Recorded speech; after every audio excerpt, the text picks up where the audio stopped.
My lips. Hey, what's up, everyone? Welcome to Call You Success. Smile. Today's a great day to be, to do, to have anything your heart desire.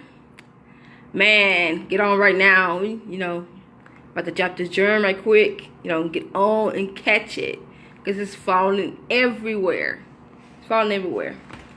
Well, I want to talk about how to overcome depression and start taking action now.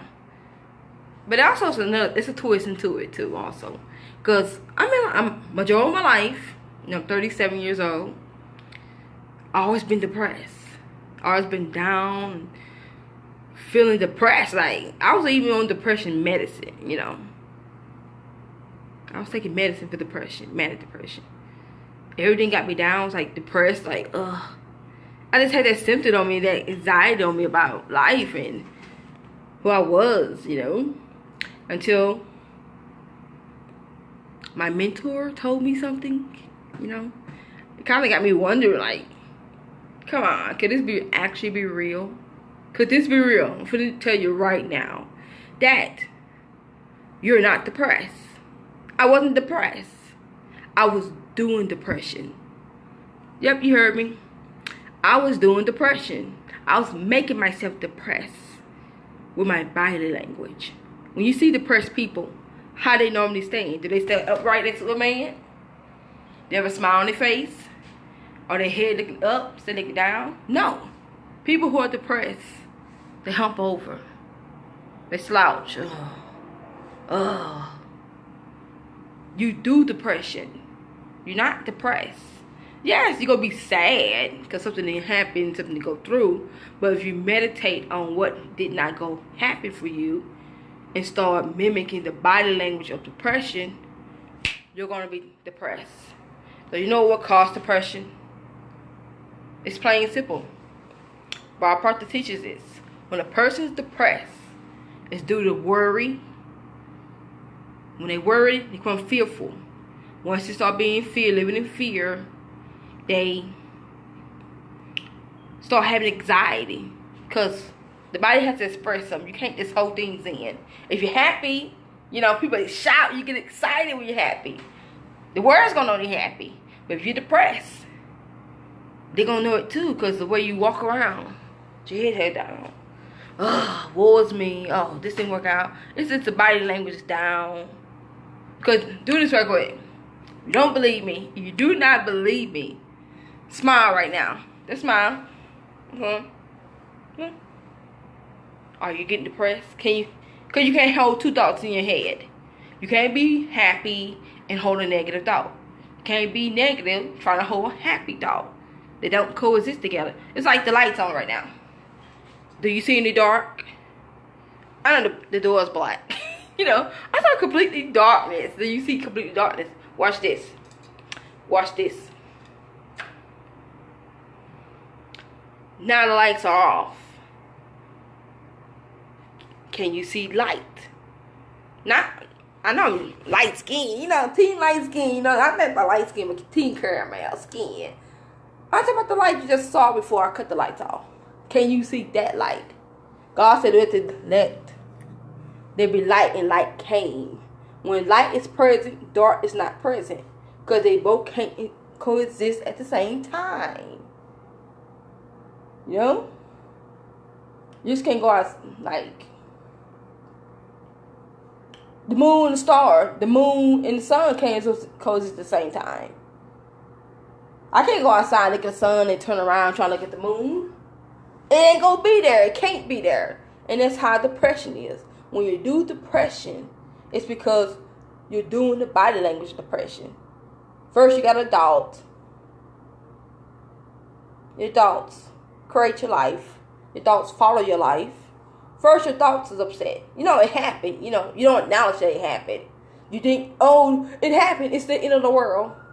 Oh, woe is me. Everybody else seems to be getting lucky breaks and things should be happening for them. You start, that one thought led to this whole conversation why your life is crap. Why things not working out for you. Why you just the scum of the earth and wish you never was born, and why me, and Why they seem to have everything and I don't have it? This one thing that happened. This one little thing that happened. Cause you to have all those thoughts. Then once you start getting those thoughts together, start inviting those thoughts into your life, your body follows. Oh, sucks to be me. Why I was born, you know? Why can't I get a lucky break? It happens to everybody else. Why not me? Hey, I'm ugly. I'm unattractive. I'm fat. Boo-hoo. You know, you're fat. It's not to say that you're the scum of the earth because you just, not in a healthy weight. You don't have to be thin or blonde eyes, blue hair, curly hair, real pretty skin that say I'm valuable. You who you are because that can change. It's outer.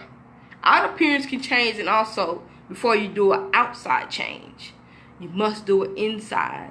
It's called inside out, not outside in. I'm gonna look good on the outside. It might make my insides be better. You know, you ever met somebody that's so beautiful or so handsome, their attitude is stink like, wow, you got a bad attitude. Because it don't work that way. So when we get depressed, when I used to get depressed, I come to realize that my thoughts made me depressed. It's because what I was thinking. I thought because something didn't work out, if it didn't work out, I ain't supposed to have it. If this didn't happen, it shouldn't happen, you know. It shouldn't happen. I didn't get it by now, so it's not coming, right? You gotta be patient. There's a seed for everything, and any ideal that you have in your mind, you can hold in your hands. Any idea you have in your mind, you can hold in your hands. You can literally hold it in your hands. But once you go to work on that idea, that's a law of gender. Farmers know this. When they plant a seed into the ground, when they plant that seed, they don't rush at the house within an hour and say, where's that? Where's my corn? Where's my tomatoes? Wherever they plant that, it's not an hour later they're looking for it. Every ideal. If you're looking for work, guess what? You'll get a job tomorrow if you believe it. But if you don't get a job right away, that means it's not coming. You know? The source. We live in an abundant universe. Full of abundance. If you step outside right now, you'll see abundance of trees, abundance of people, abundance of cars, new or old. Flowers, plants. It's abundance. You know, just because you don't have a job right now doesn't mean that God's not taking care of you. He'll use his resources. And also, you got to become resourceful. You got to be able to go find what you need. You know, they ain't giving me this. They ain't giving me that. They don't have to. But if you're resourceful, you're going to find your connections. Because we have divine connection and divine hookups to get us people. That's where we need to be. Even I have them. Some things I don't have. I have divine hookups. I have to go search out things. We got to be in constant of searching out things we need. Because what? That's part of life. No one's going to hand you something just because you want it. Whatever you're looking for, guess what? 10 or hundreds of people are looking for the same thing. And the person gives you $1. This happened to me maybe a couple days ago. It's like when I was walking from the store and this person like, oh, can I have a quarter? You know, can I get a quarter? I said, okay, I'll give you a quarter. Soon as I gave that quarter out to her, someone else came around. Oh, can I have a quarter? Like, okay, it's 50 cents. Then someone else like, wait a minute. I can give what I have, but eventually if I get what I have away, I know God's going to replace it, but the scenario is that whatever you need, you got to go search. You can't depend on someone else to give it to you. And because when they don't have it, it's like you demanding, like, why you don't have this today? Why you don't have it?